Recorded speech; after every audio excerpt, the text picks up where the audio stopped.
புஷ்பான்னா ஃபயர்னு நினச்சிங்களா? Wild fire.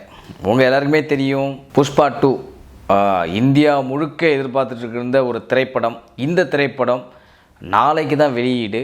But இருந்தாலும் paid premier show Andhra மற்றும் தெலுங்கானா மற்றும் கர்நாடகாவில் பல இடங்களில் இந்த ஷோ போட்டிருக்காங்க. எக்கச்சக்கமான டிக்கெட் விற்றாங்க. அதெல்லாம் தனிக்கதை, நம்ம அதுக்குள்ளே போகல. புஷ்பா 2 திரைப்படம் எப்படி இருக்குது? ரீசன்ட் வாய்ஸ் நேயர்களே, உங்களுக்காக சுட சுட இப்போ தான் ஷோவே முடிஞ்சுது. சூலூர்பேட்டையில் ஒரு தேட்டரில் படத்தை முடிச்சுட்டு வெளியில் வந்து சுட சுட உங்களுக்கு ரிவ்யூ தரேன். புஷ்பா 2 திரைப்படம் எப்படி இருக்குது? புஷ்பா 2 முதல் பாகத்திலே நம்ம பார்த்துருப்போம். ஃபகத் ஃபாசில் புஷ்பாவுக்கும் ஆகாமல் போகுது கிளைமேக்ஸில். அந்த ஆகாமல் போன கிளைமேக்ஸில் ஃபகத் ஃபாசில் எப்படி வந்து பழிவாங்க போகிறாரு, இல்லை புஷ்பா வந்து பெரிய லெவலுக்கு போய்ட்டு அவர் பழிவாங்க முடியாத சுச்சுவேஷனுக்கு போகிறாரா இல்லையா அப்படின்றது தான் நம்ம முதல் பாகத்தில் பார்த்தோம். இரண்டாம் பாகத்தில் என்ன மாதிரி ஒரு கதை களத்தை கொண்டு போயிருக்காங்க அப்படின்னு நம்ம பார்த்தோம்னா, லோக்கலாக இந்த பிஸ்னஸை இன்டர்நேஷ்னல் லெவலுக்கு போகிறாரு. இந்த பிஸ்னஸை அவர் ஸ்மக்லிங், கடத்தல், கட்ட பஞ்சாயத்து என்ன வேணாலும் பண்ணலாம். அந்த பிஸ்னஸை இன்டர்நேஷ்னல் லெவலுக்கு கொண்டு போகிறாரு நம்ம படத்துடைய ஹீரோ.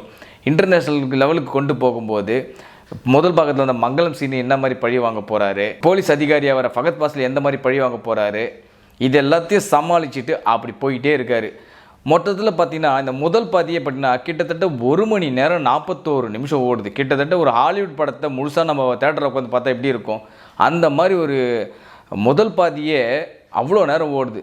என்னங்க இது முதல் பாதியை ஒரு படத்துக்கு லெவலுக்கு கொண்டு போயிருக்காங்களே அப்படின்னு யோசிக்கும் போது என்ன தோணுதுன்னா, உண்மையிலே சொல்லப்போனால் படத்தில் நிறைய ஸ்டப்ஸ் வச்சுருக்காங்க. ஸ்டப்ஸ் வைக்கவே தான் அந்த படம் அவ்வளோ நேரம் போய்கிட்டே இருக்குது. முதல் பாதி விறுவிறு சுறுசுறு மாஸ் சீன்கள் இதெல்லாமே கலக்கி வச்சுருக்காங்க படத்தில். அதாவது எல்லாத்துலேருந்து ஒரு ஸ்பூனு டீஸ்பூன் எடுத்து நம்ம இந்த சமையல் ப்ரோக்ராம்லாம் பார்த்துருப்போம்.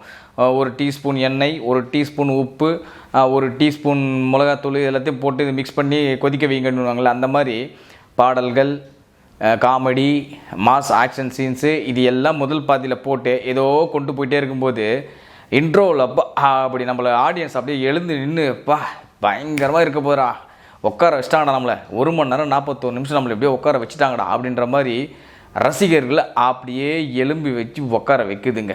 முதல் பாதியோட இன்ட்ரோல் சீன் வந்து நல்ல கூஸ் பம்பாக அல்லு அர்ஜுன் ரசிகர்களுக்கும் சரி பொதுவான ரசிகர்களுக்கும் சரி முதல் பாதியில் அந்த இன்ட்ரோல் சீன் வரும்போது கூஸ் பம்பாக நம்மளை எழுந்து உட்கார வைக்குது.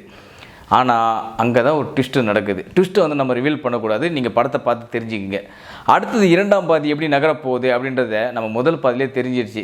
கண்டிப்பாக இவர் வந்து வெளியில் வந்து பழி வாங்க போகிறாரு, எல்லாத்தையும் பண்ண போகிறாரு. ஹீரோயின் அதாவது ராஷ்மிகா மந்தனாவுடைய கேரக்டரில் நம்ம அந்த ட்ரெய்லர்லேயே நம்ம பார்த்துருப்போம்.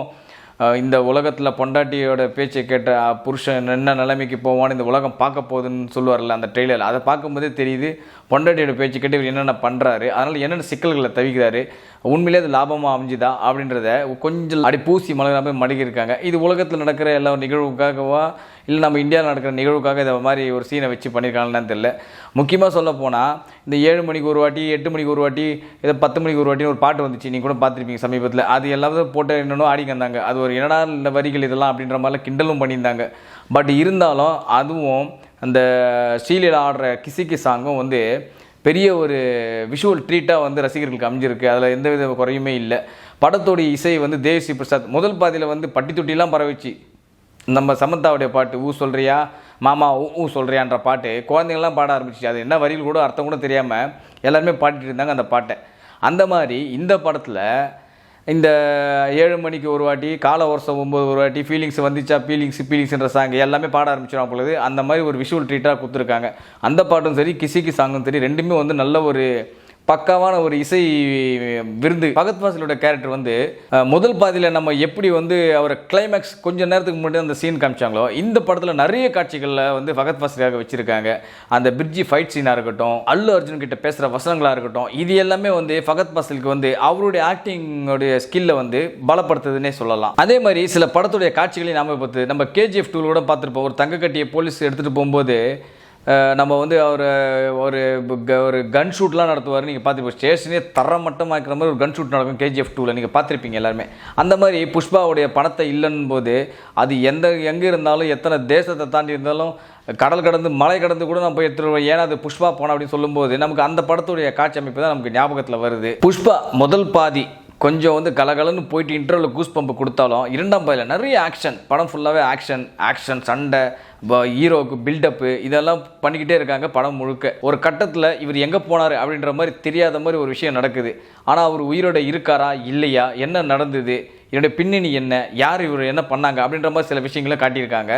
இதெல்லாம் பார்க்கும்போது என்ன தோணுதுன்னா, நிறைய படங்கள் நம்ம இந்த போராளிகள்லாம் பார்த்துருப்போம். படத்தில் அவங்க காணாமல் போயிடுவாங்க, திடீர்னு எங்கேயோ ஒரு காட்டுக்குள்ளே இருந்துட்டு திரும்ப நாட்டுக்காக அவர் இருக்காரா, அவர் காப்பாற்றுவாரா அப்படின்ற மாதிரி பேசுவாங்க. பற்றில இப்போ இந்தியன் படத்துலாம் பார்த்துருக்கோம்ல, இந்தியன் தாத்தா வருவார் நாட்டை காப்பாற்றுவார் அப்படின்வாங்கள்ல, அந்த மாதிரி எங்கேயோ ஒரு மூலையில் இருக்கார் அப்படின்ற மாதிரி சில காட்சி அமைப்புகளை வச்சுருக்காங்க. அதெல்லாம் படத்தில் பெருசாக அந்தளவுக்கு அட்ராக்டிவாக கொடுக்கல. ஆனால் பார்க்கும்போது என்னென்னா, இந்த படத்துடைய கேமரா ஒர்க்கு ரொம்ப ப்ளசண்ட்டாக சூப்பராக கொடுத்துருக்காரு. படத்துடைய பின்னணி இசையும் பாடல்களும் எல்லாருக்குமே விருந்து அமைஞ்சிருக்கு. என்ன ஒன்றுனா, இந்த படத்தில் ஹீரோவை அதாவது எப்படி சொல்லுவாங்க, பில்டப் கொடுக்கணுன்றதுக்காகவே நிறைய காட்சிகள் வச்சுருக்காங்க. அல்லு அர்ஜுன் அவர் பெரிய மாஸ் ஹீரோ, அவர் படம் ஃபுல்லாகவே ஒரு பில்டப் தான் இருக்கணும் அப்படின்ற மாதிரி நிறைய விஷயங்களை கொடுத்துருக்காங்கிறதுக்காகவே நிறைய காட்சி அமைப்புகளை டைரக்டர் சுகுமார் அவர்கள் வச்சுருக்காருன்னு நினைக்கிறேன். ஏன்னா படத்தில் நிறைய பார்த்தீங்கன்னா அவர் பூஸ்டப் பண்ணுற மாதிரி, ஒரு பில்டப் பண்ணுற மாதிரி காட்சி அமைப்புகள் தான் நிறைய வச்சுருக்காங்க. ராஷ்மிகா மந்தனா நமக்கு எல்லாமே தெரியும். முதல் பாகத்திலே அவங்களோட கேரக்டர் என்ன ரிவீல் ஆச்சு. இரண்டாம் பாகத்துலேயும் பார்த்தீங்கன்னா அதே மாதிரி ஒரு சாஃப்டான ஒரு கேரக்டர் தான் அவங்க பண்ணியிருக்காங்க. குறிப்பாக சொல்லப்போனால் அந்த ஃபீலிங் சாங்கில் நடனம் பட்டையை கிளப்பியிருக்காங்க, அதில் மாற்றுக்கிறதே கிடையாது. அவங்களுடைய கிளாமரான ஒரு டான்ஸு எல்லாமே நம்ம அதை ஆல்ரெடி யூடியூப்பில் போட்டு பார்த்து ரசித்த காட்சிகள் தான்.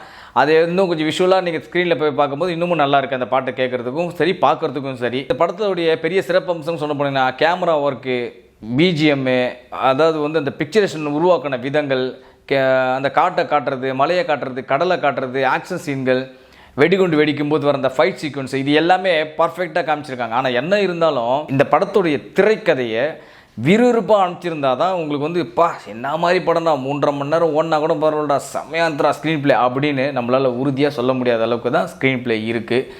பில்டப்பின் உச்சம் தான் சொல்லணும். இது அல்லு அர்ஜுன் ரசிகர்களுக்கு வேணால் இந்த படம் பெரிய லெவலில் பிடிச்சிருந்தா கூட, பட் இந்த திரைப்படத்தை ஓவராலாக பார்க்கும்போது என்ன யோசிங்கன்னா, இது அல்லு அர்ஜுன் ஃபேன்ஸ் கூட பிடிக்கும். அவர் காட்டுற பில்டப்புக்கும், புஷ்பானா நேஷனல் இல்லை இன்டர்நேஷனல் சொல்கிறதும், புஷ்பானா ஃபயர் இல்லை வெல்டு ஃபயர் சொல்கிறதும், இது எல்லாமே அவங்களுடைய ஃபேன்ஸை திருப்திப்படுத்தும். தவிர பொதுவான சினிமா ரசிகர்கள் இருப்பாங்க பார்த்தீங்களா. இப்போது ஒரு நடிகருடைய திரைப்படம், அந்த திரைப்படம் அவருடைய ஆப்போனன்ட் ஃபேன்ஸுக்கும் சரி எல்லாருமே திருப்திப்படுத்தினா அந்த படம் மிகப்பெரிய சக்ஸஸ்ன்னு சொல்லலாம். ஒரு ரசிகர்கள் மட்டுமே திருப்திப்படுச்சுன்னா அந்த திரைப்படம் ஒரு 50% சக்ஸஸ்ஃபுல் படமாக தான் அமையும். அந்த லெவலில் தான் இருக்குது இந்த திரைப்படமும். இதுவே 3.5 மணி நேரம் ஓடுது.